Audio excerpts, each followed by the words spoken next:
The presentation that we're going to give you will be relatively short. It's similar to the one that we used actually in the recent fundraising, the successful fundraising in January. And really, there's no apologies for that, because the focus is on delivering exactly what we said we would do in that fundraising presentation.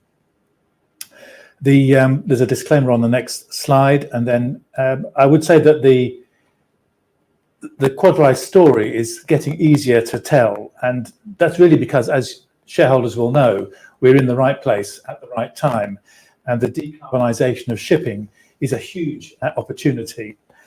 And Quadrise, we're a technology company, and we're at the final stages of the proof of that technology, and we're preparing to scale up. And you'll see some of the initial steps being described by Jason and David during the course of the presentation today. And you'll see obviously more of those unfold as the rest of the year goes on. So our approach to the business is to generate both demand and supply at the same time. Generating demand through promoting our fuels, MSAR, Bio-MSAR, and increasingly the Bio-MSAR Zero that you'll hear a little bit more about today. So that's generating demand amongst ship owners and other users. And on the other side, we're generating supply, where we're looking for licensing and tolling revenues from our clients who will be based in terminals and refineries and other places. And between those, by generating the demand and the supply, we can then supply maritime transport, which is at the core of what we're trying to do, and also utilities and heavy industry, and affect the economics of downstream and upstream oil. But shipping is very much at the centre of what we're doing. Well, I'm going to hand over now to Jason to give you an update on the business and what we've been doing during the course of the last few months. Thanks, Andy. And just to remind shareholders about, sorry, it's gone crazy. Yeah, to remind shareholders about the products we make. Essentially, we have a fossil fuel alternative called MSAR, which is a blend of 70% resid with water. That produces a fuel which is lower cost, but provides also lower emissions as well to conventional heavy fuel oil. We then have a product, a commercial product called Bio-MSAR, where essentially we're blending 50% fuel oil today, which is the plan in the MSC trial, with 40% renewable glycerin. And that supplies a fuel which is an alternative to marine B30 or marine B24 fuel. And then we have a product in advanced development now called Bio-MSAR Zero, which is essentially 100% biofuel. So that particular product is designed again as a B100 alternative to the shipping industry. So each of these products has a fit today.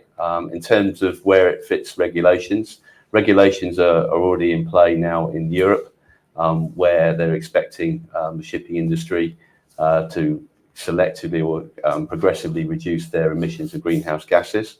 And there's Fuel EU Maritime, and there's also under the Fit for 54 regulations, other penalties essentially for having a fuel which is obviously more carbon intense. So MSAR has a part to play because it can reduce the fuel consumption and reduce the CO2 emissions. But Bio-MSAR also has an increasing part to play as regulations become obviously more stringent as time progresses. And then obviously alongside the EU, there's the International Maritime Organization, who are bringing in or looking to bring in fairly restrictive regulations along similar lines to the EU.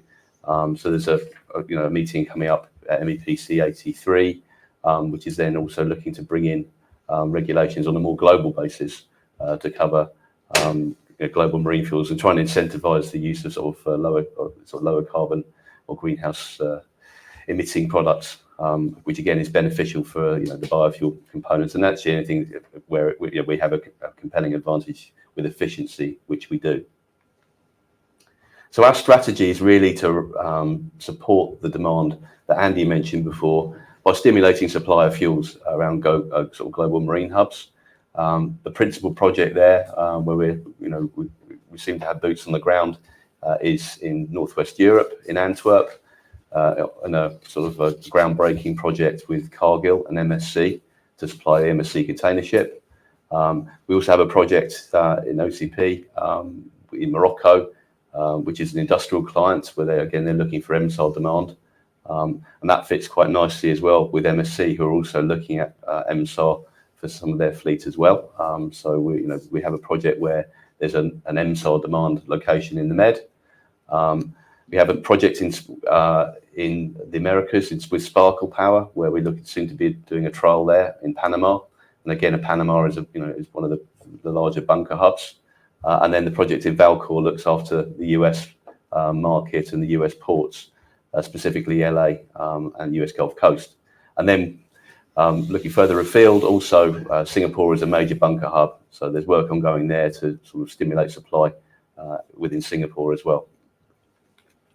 So in terms of the projects and where we've got to since our last update, which was sort of late in January as part of the fundraising process, essentially since raising the money, we've obviously had to get everything ready for the supply contract and the project in terms of installation of the equipment in Antwerp. There's a number of different containers which seem to be plumbed together in the Antwerp facility. So each of those are being finalised either in the UK or in Denmark. So essentially the plan is to actually get those systems up and on the ground next month. Bilateral agreements are also underway. Those bilateral agreements don't stop us progressing supply of the equipment on site, but essentially those bilateral agreements with ourselves and Cargill, which is a tolling agreement, ourselves and MAC2, which is a services agreement, and then the fuel supply agreement between MSC and Cargill are all at the final stages of being concluded. Obviously going through the legal process there, but there's no showstoppers at this stage. So we expect to get those done. And then that will enable us then to start the proof of concept trials in Q2 2025. Obviously, that's subject to the vessel rotation and the vessel schedule, which we obviously need to be mindful of as well. And then in parallel to what's happening in Antwerp, obviously we now have a facility that sits there in Antwerp with the ability to supply bio-MSAR, especially with Cargill. So we're looking to maximise that opportunity with other shipping companies. With OCP in Morocco, when we last spoke, I think sort of late January, we weren't entirely sure exactly where we'd be on site because the production plan was changing within OCP. That's now been finalised. They've changed where the fuel or demand is within their particular facility to a different particular site. So we've had to review the new site location, confirm it's suitable, and then basically in preparing the tie-ins, all of our equipment that we have on site, luckily, and everything else is suitable. It's now a question of deployment on site and getting everything ready on the client side, making sure that the burner supplier is happy with what's going on as well. So all that work's ongoing at OCP now. So we have a timeline still to get that done in Q2, which is again a positive development. And OCP in parallel are looking at some of the other facilities now as well to try and advance where else we can, once we get through this commercial trial and we conclude a supply agreement, the other sites where this fuel can be utilised as well in Morocco. And then there's some other alternative options also in Morocco that we're looking at as well. And then with Valcor, the samples, the fuel samples have literally been shipped, so they're in the air at the moment. They've been delivered to site. The reason for the delay there is that Valcor had made some changes to how their pilot plant operated, so the quality of the samples would have been affected if they sent them early. So the decision was to delay those, get the optimised process up and running, and get those samples sent across to us. So they're literally on their way. The plan is then, as soon as they arrive, to obviously turn those around in the lab and allow us to start marketing the fuel in the US as well.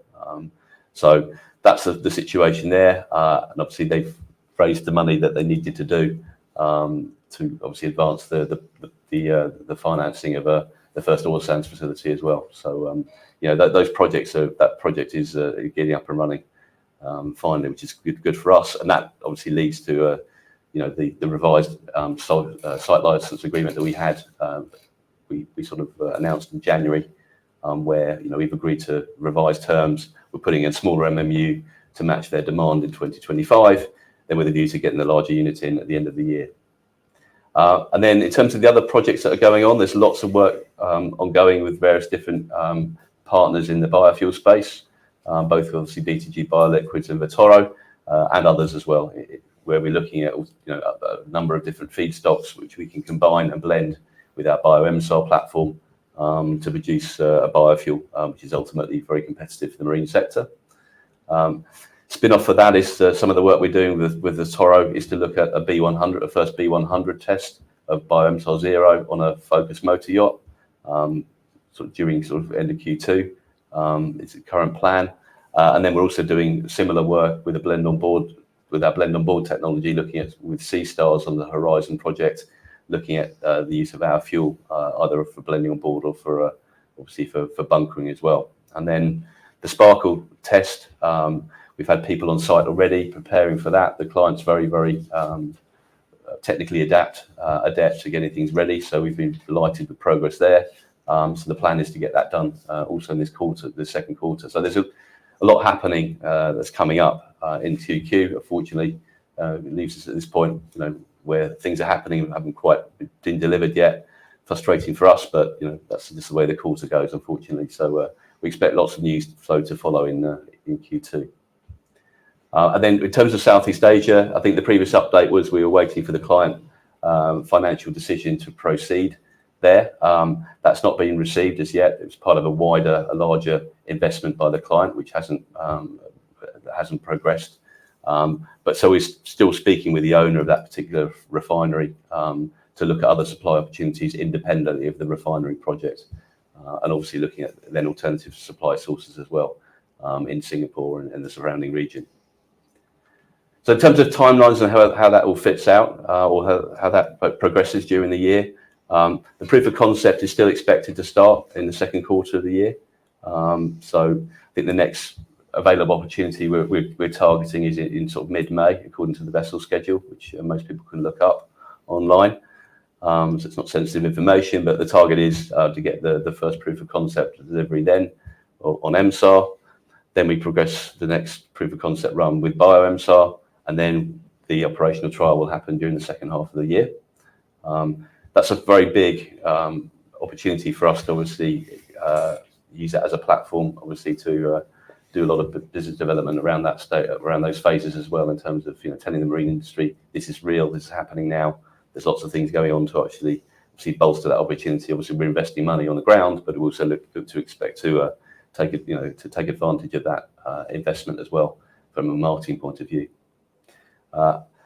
There will continue to be announcements along with the biofuel program. There's lots of work ongoing behind the scenes to expand that portfolio and get the various tests we're doing ultimately to commercialization. We're seeing good progress on a majority of fronts there. And then with the blend on board system, obviously the first opportunity is focused motor yachts, but we also announced obviously that we're partnering up with a company called Aura Marine as well of Finland. And Aura Marine have the capability for installation of marine fuel systems and equipment such as the blend on board equipment that we envisage as well. So we're partnering up with Aura Marine to take advantage of obviously their skills in terms of marine retrofits, but also that helps the business development pipeline as well, because they have particular clients that may require a biofuel solution as an example. And then the other projects, again, I think we've covered some of the timelines there. Q2 will be a key point where we can get some news out with regards to Valcor, samples tested, marketing underway, fuel specs obviously known at that stage. And the plan is to basically take the small MMU, which will be used in the Sparkle Power project in Panama, and then send that on to Utah the end of Q2, such that we can then carry out some of the client trials then with the Valcor project in Utah for some of their customers there. And then Morocco, we are looking to conclude the site trial there at Jul Flasfar, but also in parallel, the commercial supply discussions are basically commenced already in terms of supply partners that can supply not only OCP in Morocco, but also with MSC, with MSAR fuel as well. So each of these projects obviously should need news flow during Q2. David, I'll hand it over to you. Thanks, Jason. Hi, everyone. So where we are with our cash position is that at the end of December, we had £1.4 million. So we were in a position to raise money in January, and we raised £6.5 million through our placing and retail offer. So overall, at the moment, that gives us about 7.1 million at the end of February. And we see those funds as being sufficient to allow us to progress to revenues and the positive cash flow generation, likely midway through next year, based on the timelines that Jason discussed earlier. Our loss for the period was £1.7 million. So it's equivalent to the loss last year. Our cash burn rate hasn't changed. And we've got almost 65 million in tax losses now. So we'll be able to utilize those against future profits, which means we shouldn't have to pay corporation tax for the first few years of profitability. And that's pretty much everything from me. So I'll hand back to Andy. Thanks, David. And we're almost at the point where we're going to be opening up for questions. Just a couple of points before we get there. In terms of resources, we explained as a part of our fundraising activity, the IP and know-how, and the channel partners and the internal team. Amongst the channel partners, we've recently brought on Aura Marine from Finland, who have capability around the world, actually, but particularly in Finland, also in China, an ability to increase and scale up our engineering capability. So that's an important channel partner. But we've also welcomed a couple of new members to the team. Tony Foster is Chief Executive of Marine Capital, a specialist shipping investment management firm focused on most recently on decarbonisation. He's joined as a non-executive director, and he's extremely well networked amongst the shipping industry and amongst the regulatory bodies that surround the industry. And so he's really been helping us to step up our game, if you like, and to navigate those changes and to be prepared for them. Alongside Tony, we welcomed Linda Sorensen. She's an experienced marine sector specialist with broad operational project and business development skills, and she's been already making an impact in terms of reaching out to new potential customers and so on. So it's been great to have that additional shipping capability on board. We're already starting to benefit from that. And so, in summary, before we go on, I would say that our purpose has never been more needed, and our solutions have never been more relevant. The ability to do drop-in fuels and support the existing fleet, which will remain in service for many years, completely relevant. Extend the asset life so that we're not wasting resources. And our focus, therefore, is clearer than ever. And now, clearly, it's time for revenue and growth, and that's what we're working on right now. So that's the end of the presentation part. I'm going to turn now to the Q&A, and I'd like to thank everyone for submitting such a lot of questions, and apologise also to the few people who might have been caught out by the stop and start of the question process. We initially had a default of them closing the questions a little bit early, and then we reopened it again. So apologies if you got caught up in that. Hopefully you've had a chance to put your questions in, and if you haven't, then you will have put them online, and we may have a chance to answer a few of those. But overall, I would say that where we are is that in the course of the last quarter, with the successful fundraise, which gives us the additional resources, that the team is really buoyed up by this, and we've got what it takes now to make a success of this business. And therefore, when I look at the questions, and there's quite a lot of them, there's clearly a lot of impatience for news, and it's a little bit similar to where we were at the time of the AGM, in fact, where we've got a lot of news kind of, I won't say in the can, because that implies that it's already ready. It's not completely ready. We're cooking up a lot of news for the second quarter, and we hope very much to be able to roll that out. So I'll go on to some of the questions. Some of the questions have been answered by Jason and David during the course of the presentation, and so I'm going to a little bit paraphrase some of the questions in order to help get through them quickly and not to repeat too much what was already being said. So quite a few questions about the Mach 2 and the MSc trial and about Cargill. Maybe to start with one which maybe you did touch on, Jason. Perhaps if you could say anything else a little bit further more about when will the agreement between QED, Cargill and Mach 2 be signed? It's been soon for a long time now. Will this impact the critical path of the trial? The answer is no. In terms of obviously when it will happen, we expect it to happen, very early part of Q2. But it's not been holding anything back. There's work that's been going on behind the scenes to prepare everything. The only aspect where one of the reasons we're not necessarily on site yet is that Mach 2 had some other activities that they were looking to try and get concluded in March. So they requested us specifically not to start deploying equipment until April time. So that's the current plan. But in terms of everything behind the scenes, both Mach 2 and Cargill and ourselves are working in line with the agreements will be signed imminently, and it's just a legal formality now to get those done and across the line. But obviously, until they're signed and announced, that remains to be seen. But yeah, we certainly very confident that will be done. Okay, if we move on to the question 4, we've said before that MSc might use MSAR based on the interim lono done by Maersk. Will MSc be able to get insurance, or is that an issue without a full lono? Could they consider using it without insurance?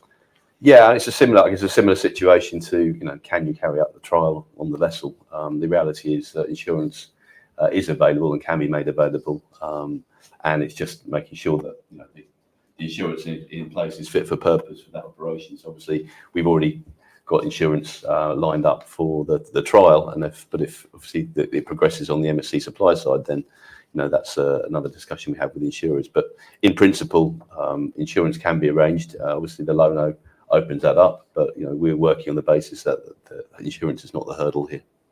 Okay, thanks. And assuming that the lono trial, the trials are successful, have MSc indicated the amount of fuel they would actually expect to use each year, or can we make a realistic estimate? Forward-looking statements. I think in terms of our expectations, we've looked at their particular fleet in terms of its applicability, but we've got we have not done the detailed analysis exactly how that will progress. So today they consume over 10 million tons a year of fuel. So even a small portion of that, from our perspective, is a fairly big ticket. And we wouldn't expect MSc to be the only game in town then either. Yeah. So MSc, it doesn't all rest on MSc, I would say, in terms of future demand either. So yeah, I guess we have plans in place to put multiple MMUs in. We own 2 today, which we would like to get up and running and operationally generating cash flow for us. But we have plans in place to expand that production as well. Right. Have there been any research estimates on that or not? Research in terms of analyst research estimates, not yet, no. Right. But I guess now we're revenue generative. Yeah. I guess we expect the analyst will take a more detailed look at that. And then as a technical question, at number 6, are there any corrosion issues when using MSAR or BioMSAR marine engines due to the water content? And have we tested that, and what were the results? Yeah, I guess if you think about the technology, basically, the technology before MSAR was a product called Oremulsion that I was involved with, where Oremulsion was used at commercial scale in boilers and in diesel engines. So we had 150 megawatt power station running for 4 years before supply stopped by Venezuela. And the water content is not the issue in the fuel. So it's a known entity. With MSAR, we've also tested it, obviously, on the Maersk ship over a period of nearly 7 months.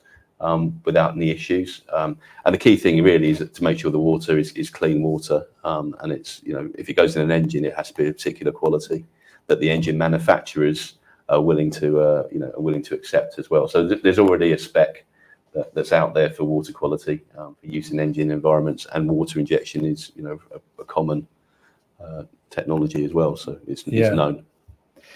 And then there were several questions which are around the schedule for the trial. The question 7 is looking at the schedule of Leandra. Are you expecting first use of our fuel in May? And there are several questions which are about the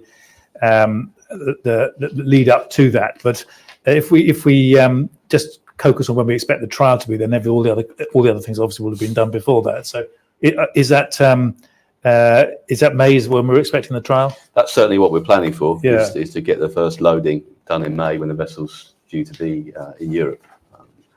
But yeah, like I say, that, you know, the schedule of the vessel has changed slightly in the last 2 weeks. So as long as that doesn't change, then that's still the current plan. And as you mentioned, there's lots of things to pull together to make sure that that date is met, not just on our side, but also on the third party side. Barges need to be, you know, ranged and finalised. Yeah. The vessel needs to be fully ready and prepared. Vessel then need to be there. So yeah, there's lots of moving parts to these trials. It's not a simple just Quadrise set date and everything happens, because it's you know, we need to make sure everything's aligned. Moving on to a slightly more general question about MSC, question 14. MSC is a massive partner with its own priorities. Have they indicated any hesitation or alternative decarbonisation plans since the end of last year that slowed their sign-off? And what firm deadline have they given you for the trial to start beyond the Q2 2025? Well, I guess, yes, they are a massive partner and they do have their own priorities, and the world is not a fixed place at the moment as well in terms of how you manage a global shipping operation with, you know, potentially sanctions coming in the US, etc. But having said that, you know, they're extremely supportive.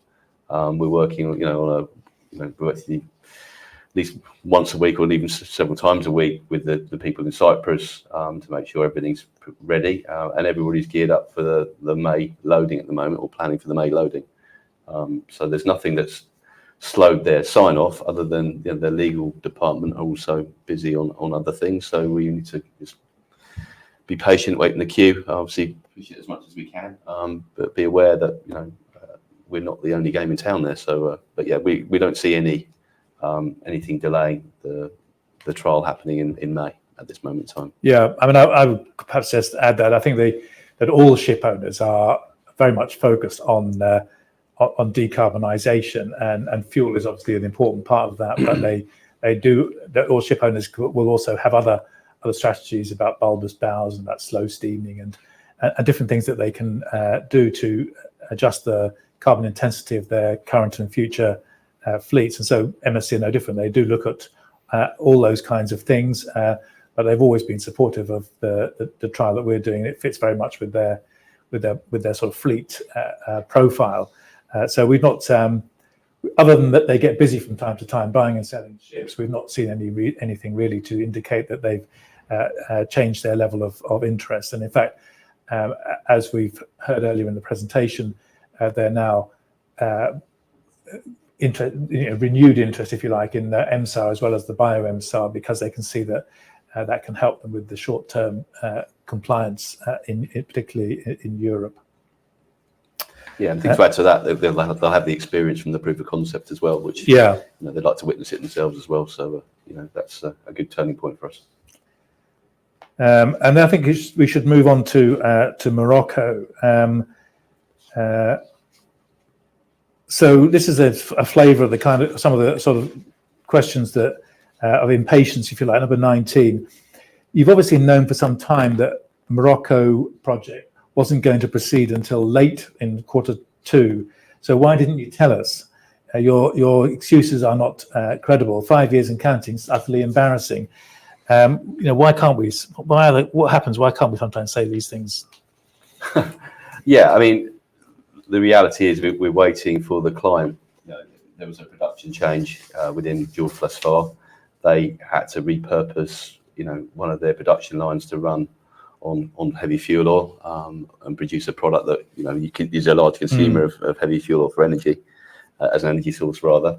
And as part of that process, there was not a lot of information forthcoming from OCP at the time as to what the reason was for delay, but that was happening behind the scenes. So now that's been done, and that production line is now up and running.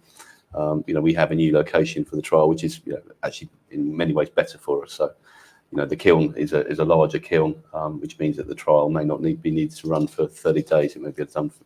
We may be able to get that done in a shorter period of time. We hope so. There is a delay. Sometimes it's us trying to get information from the client, which isn't immediately forthcoming because it's sensitive to them. And we knew it was going to happen. I think it's important to stress. I've seen some of the other questions come in. This is a paid trial. We're getting paid to do this, right? So if you're looking to question the commitment of OCP, they are actually paying our invoices in terms of getting things paid for us. So it shows their commitment that they're willing to pay for it, as opposed to just stringing it along and not paying for anything at all. I mean, so this is another question, still number 23. The Morocco project with OCP was originally presented in 2022 as simpler and quicker to execute than marine trials due to fewer stakeholders and less complex technical arrangements. Yet by March 2025, completion has still not been achieved, and the recent communication continues to lack concrete timelines. Can you explain what specific factors or challenges have caused such delays, and why, given its supposed simplicity, it's not been the first project completed? And then just maybe to sort of add to that question 20, how much have we spent in employee salaries and resources on the Morocco project over the years, and at what point should the company decide that it's enough and walk away from the end delay? So there's two questions there which are expressing that frustration that shareholders are seeing, and so how do we respond to that, you think, Jason? Yeah, it's a good question. I mean, the reality is that we've had to manoeuvre our pathway through OCP. It's I think the original plan was to try and get something done in George Flasfar back in 2022. That didn't happen because George Flasfar was very busy on other things and didn't have the time. So that pushed us to doing the trial in another facility in Caribga to get that kiln trial done. Which we achieved successfully in the end. Some combustion related issues in terms of the combustion system that they installed there, and some equipment failures on our side. But we negotiated that pathway, which we think got us back into the key George Flasfar test, which we're looking now to get completed, which is, I think, from a head office point of view, the final tick in the box before they go commercial with this. But it has taken way longer than we first anticipated, and we've had to do quite a lot of the groundwork ourselves to get that done. But that's I think we'll get to the end of this with obviously a positive outcome. And I think as you pointed out, Jason, it's a paid trial, so they are a customer, if you like. We're not there, so they are. I mean, to be clear, the board has debated this point about is this real? Is it ever going to happen? Kind of thing. And I think we are getting to the stage now where we feel more confident in the portfolio of projects that we've got, such that we will be in a position to walk away from projects. However, I think that in the case of Morocco, we do judge that we are close enough here, and also there's another prize to the Moroccan project, which is the establishment of supply of MSAR in the Mediterranean, which we would also be able to use for shipping clients. And there's actually a question about that. We have an LOI from OCP. Do we have as defined suppliers yet? What update can we offer on that, if anything? Yeah, we don't have a defined supplier, but we've got discussions well underway with a number of potential suppliers of the fuel who are obviously looking to license our technology, install it, and then operate it for supply to potentially to OCP and maybe to MSC as well. So it's progressing, but we can't obviously reveal. That is yet. And then sort of looking at ahead at the fixture congestion that we were talking about for the second quarter. Question 26: Will Sparkle and Morocco trials be run during the same month or be staggered? And if staggered, which months do you expect these to be run in? I mean, it's hard to be very specific about which month. It's not going to be April, I can tell you that for free. But yeah, I mean, it's essentially, in terms of which one operates first, it depends very much on the Morocco trial date. Sparkle is a we have a firmer idea of when that will happen, and certainly in Q2. And the Sparkle test is a fairly limited duration test, so the idea is it will only take something around a week, may stretch into 2 if there's any issues arising. But basically, that's 1 to 2 weeks where it can get done. And we're utilising the use of sort of third-party people. Asphalt emulsion plant supplier can operate the MMU for that period of time. So we're using third parties where we can, and consultants of ours as well, not just our own people, to manage that. So people like Bernard and others are not necessarily tied up on site for a long period of time. So the idea is, even if they had to run in parallel, which I doubt they will, but if they did, then we could probably we could work around it. But the plan is to sequence those. And we don't expect the Morocco trial now to be 30 days. We probably expect it to be a little bit less than that. Right. And another question about Morocco, which has got a sort of financial twist to it. So I'm going to ask David if you would answer this on number 27. In the RNS, following the statement was made, the commercial trial at OCP's Lasfar site and the MAN diesel trial at Sparkle Power and Panel both planned to commence before the financial year end. Can you confirm what this means? Is financial year end ends shortly? What's the terminology that we're using here, David? Yeah, well, when we're referring to financial year, we're talking about the company's financial year. So it's year end of 30th of June 2025. It's not the tax year. So we're not saying these things are going to be done by the 5th of April 2025. And we use that term financial year to avoid confusion with calendar year. So I think that answers the question. Yeah.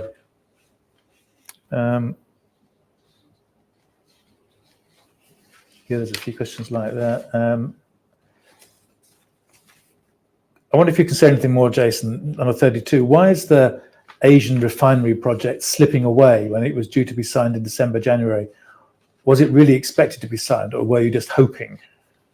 No, we were generally expecting the financial investment decision to be made, which would have led to that trial going ahead. But that's been deferred. So yeah, that's nothing we can do about that. It's in a third party's control. So we weren't just hoping. We were led to believe at least that was going to be signed off and things would progress. So, but that's the way it works sometimes. Yeah.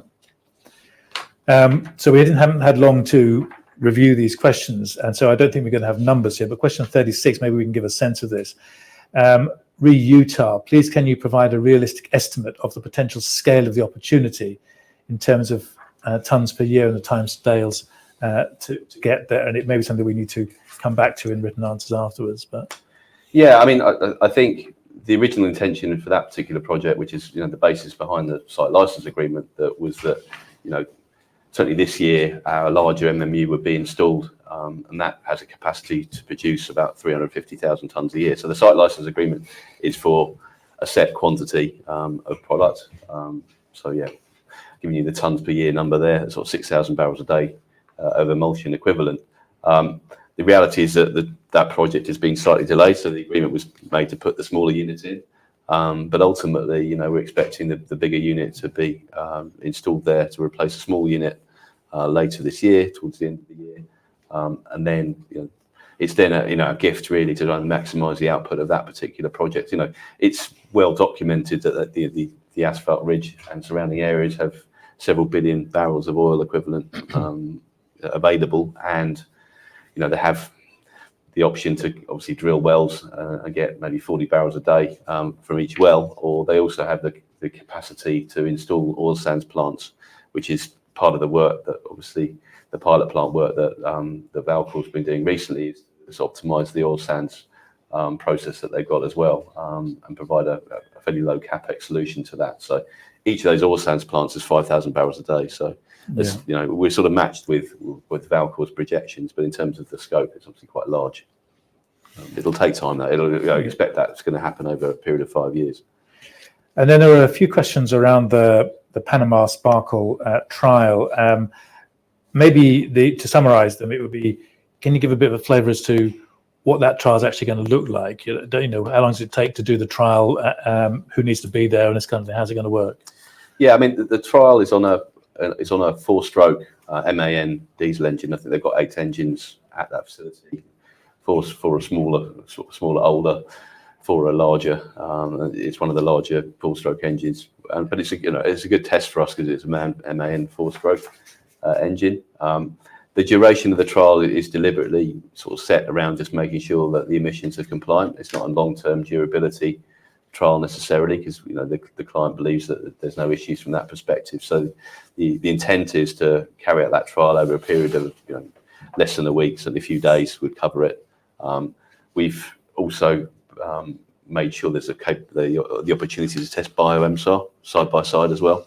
So again, it gives us another good set of data to compare MSAR with bio-MSAR on an MAN application. And in terms of who's involved, we have consultants on our side who are diesel engine experts who will be involved on our side, and then the clients also bring in the OEM, the diesel engine manufacturer, and some of the agents there as well as we're looking to bring in potentially some other power companies as well, with a view to sort of reviewing what's happening to attract additional interest there.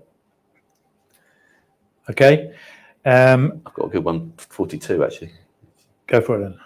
Yeah, so it's based on the RNS in December. The bio-MSAR Zero, which you've recently tested, offers substantial CO and CO2 reductions, but NOx was only reduced by 18%.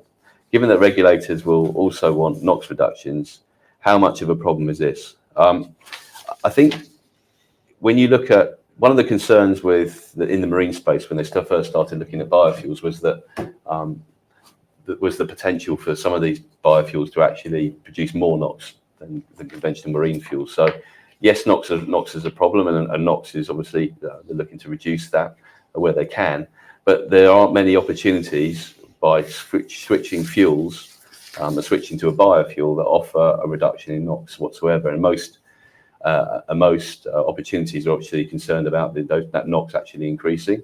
So the fact that the bio-MSAR Zero product had a reduction in NOx emissions of 20% is certainly tangible, and we've obviously seen similar reductions in NOx with bio-MSAR as well, if not more. So this capability to have a reduced NOx is deemed to be very, very beneficial actually by the marine sector. Thanks. And number 45 is a similar thing, but on a different topic. Can you please provide some details about Blend on Board? How exactly does this work? What are the benefits? What more needs to be done to progress the idea, and how close are you to making it work? Have MSC or others expressed an interest in it? Yeah, well, certainly MSC have expressed an interest in it because it's incorporated in the agreement that we signed with them originally. So they're certainly interested, although the main focus is obviously on the bunkering solution. The Blend on Board system, what that does is it essentially takes fuels that have already been bunkered on board the vessel, and that could be conventional fuels, but it could also be 100% biofuel, because each of these container ships or other ships have multiple fuel tanks. So the idea is you'd have the capability to blend a biofuel directly that could be bunkered onto the vessel, and put one of our blending systems inside the ship before the booster unit, blend to make the emulsion, and then use that emulsion then to feed the engine. So it's a miniature version, quite similar to the 5-ton an hour unit that we've got already deployed in Morocco and plan to use in Sparkle. It's using a very similar system to that, albeit marine approved, to do online blending of biofuels and provide the flexibility to vessels that can't always bunker in the same place, and that opens up a class of vessels, ships which are bulk carriers or tankers that are going sort of point to point. Maybe move a little bit on to business development here. Question 43. Andy said in the RNS, the interim RNS, that you have recently had markedly increased levels of inquiries for ship owners. Please, can you give some more details, e.g. the number of companies that seriously interested, and if they are interested in using the fuels, given that the fuels cannot be used before the Lono, then what really is there to discuss at this stage? So where have we got to with business development?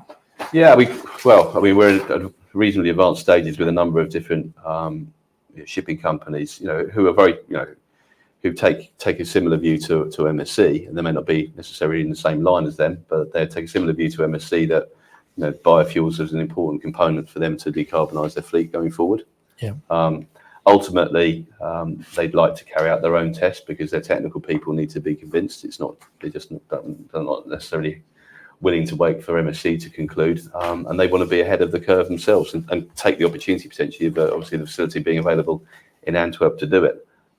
So, in terms of where we are, obviously, we are reasonably happy with that. Obviously, bringing Linde on board is expanding those discussions and gives us more capability to, expand the network to try and expand that particular pipeline. But with the pipeline we've already got, with a number of different shipping companies, we feel optimistic that there are more people involved, very interested in testing bio-MSAR and not waiting necessarily for the LONO to be completed to do that, because they want their own experience, and they understand the shipping. I think it's important to explain to shareholders that shipping companies are carrying out tests of different fuels all the time. They know the process and know how it can be done, so they're willing to do their own trials and not wait for approvals to happen in several years' time.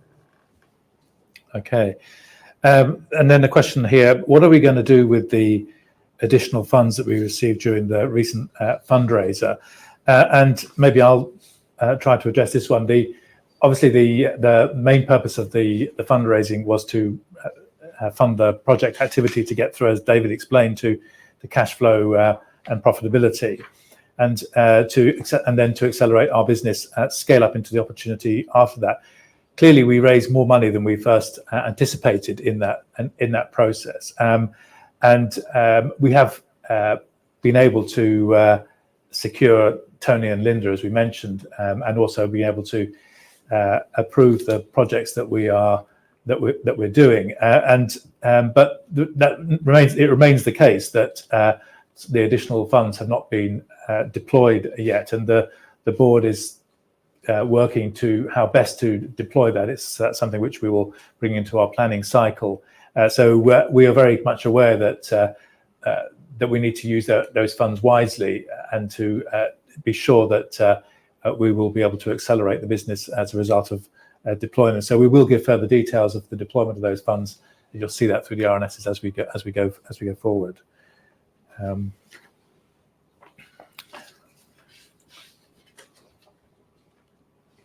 Do you have anything, David? Yeah, there's a few come in on the live questions, the live Q&A. So there's one from Alistair B.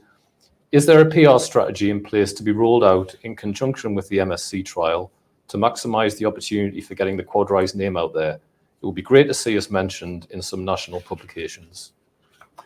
Yeah, a very sort of timely question, actually. The answer is yes. I mean, Andy mentioned use of funds. Obviously, we're aware this is a great opportunity for us to now showcase what's happening in terms of the project. And things are moving ahead, and there's going to be boots on the ground, a wider range of activities. So yes, the idea that there's definitely a plan in place to accelerate our sort of PR process, both with the trade press, which I think, not necessarily the broadsheets in terms of the broadsheets from the marine industry, people like Tradewinds, Lloyd's List, etc. Splash 365. A lot of these journals are read by the shipping industry. So the idea is to bring on a trade specialist PR company to accelerate the PR activities and assist with Linde and her work as well in sort of developing the pipeline. Yeah, I mean, that ties into a few other questions we've had, just wanting a bit more clarity on Linde's role. Oh, yeah, good. I mean, Linde's been brought in specifically to, we don't have a large sales team, right? It's myself and Phil and whoever else can assist in that process. So, Linde has been brought in specifically to, firstly bring in leads, but bringing in her experience and her network. She's already widely respected professional in the shipping industry. So bringing her on board has brought in that experience, and the idea is to make sure that experience is then brings in new leads for the company, sort of defines a PR strategy going forward, and the business development strategy as well for the company, which we'll see how that progresses. But it's so far so good. She's very, very. She's really hit the ground running. It's great. And just one more from Alistair. Are we expecting to require any additional business development resource? Yeah, I think we're looking at the moment. Obviously, you know, we don't want to rush into that particular decision, and we've made maybe some mistakes in the past, which we're cognizant of as well. But certainly beyond the marine space, or even the wider team, frankly, you know, there are gaps, or there are, you know, we need to bolster up the team anyway. So there are additional people that we will look to make sure that, you know, everyone's supported. You know, operations, you know, people like Bernard obviously works extremely hard as well. So we need to make sure he's, you know, he has support. So yeah, throughout the team, we're looking at a number of different opportunities to expand that. But BD is obviously one area where, you know, we're looking to expand that too. Mm-hmm. And then I've got one here from Dave M. Have there been any further conversations with Maersk? In the last 2 months, no, not directly anyway. But yeah, there are, you know, Maersk is a company that obviously we respect, but we have other ship owners. Well, fortunately, well, not say unfortunately, but fortunately rather, who we had to, you know, make sure that they're serviced and you know, showing more interest. So, you know, frankly, if we have clients who are interested, then we'll service them first. Yeah. And one I've got here for Andy. Does the board consider Donald Trump to present a risk to US strategy at all? Or maybe Jason could answer. I think the US opportunity actually with Utah is a pretty much a standalone opportunity, and I think that there is a lot of interest in the US in domestic fuel supply, and our ability therefore to expand on our bridgehead at Utah, I think could be a great strength, and we're very much at the early stages of that. But I see the US as a huge opportunity, and just to go back to one of the points that Jason was making, I think that's where we can see that when the time is right, we should apply some additional business development resources. No point in putting somebody there if they've got nothing immediately to do until we've tested the fuels and things. But that is an area where if we can find projects, we can find lots of them. And the American psyche is one which is a can-do attitude. And I don't make any political comment, but certainly I would think that, you know, can-do is what we're seeing quite a lot of at the moment. So I don't really see that as a threat. There is obviously an issue if world trade becomes disrupted that could affect shipping operations. But no, I don't think it's something that is that we're overly exposed to. Yeah. We're going to wrap up fairly soon. There are quite a few of questions about pre-submitted around missing deadlines and frustration around that, and that's a recurring theme that we have at our presentations, and we recognise that. And so, you know, various questions about, you know, what are we going to do about it. I think the best thing really is to let the actions speak louder than our words on that. And I think that as Jason has said, that you know, we do anticipate that the second quarter of this year will be very, very busy. And if shareholders will perhaps also remember that we were in a similar position before the AGM, where we were just about to publicise news. We didn't quite have it done, and then it came in a bit of a rush thereafter. So I hope that shareholders will understand that that's the way the cookie crumbles sometimes, and that, you know, we were in a similar situation. We do expect to have a flow, and to sort of wrap that up into one of the final questions. Can you confirm whether senior management's compensation or incentives are explicitly tied to achieving milestones within the publicly stated timeframes? And if not, why not? And this is a question actually that was addressed by Vicky at the AGM, one of our non-executive directors, and she's on the compensation committee. And the answer is absolutely yes, that the management's compensation is set by the compensation committee, and key elements of that are tied to the achievement of milestones and timeframes. And we will continue to do that and try to find ways to make sure that becomes ever closer in the future. We do understand, of course, that deadlines are not always hit, and that does cause frustration. But I think that we're on the right track. We've got the resources now and we are in a position to scale up the business. So I don't think that we want to go down a sort of negative spiral at this point. I think we are, as a company, we're pretty buoyed up by where we are. We've got lots of challenges, we've got lots of things to do, but we're getting on with it. And we hope to be in a position when we come back to you next time with some good news and some further progress. So I'd just like to finish up by thanking you all for attending, for your questions. I know we didn't get to all the questions today. Some were perhaps too detailed for us to be able to address during this call. We will try to do so offline, and any other questions that we received during the course of the call that we didn't get to, we will also try to address those. So many thanks again. Good afternoon to you all. That's great. Andy, David, Jason, thank you very much indeed for updating investors. Please don't close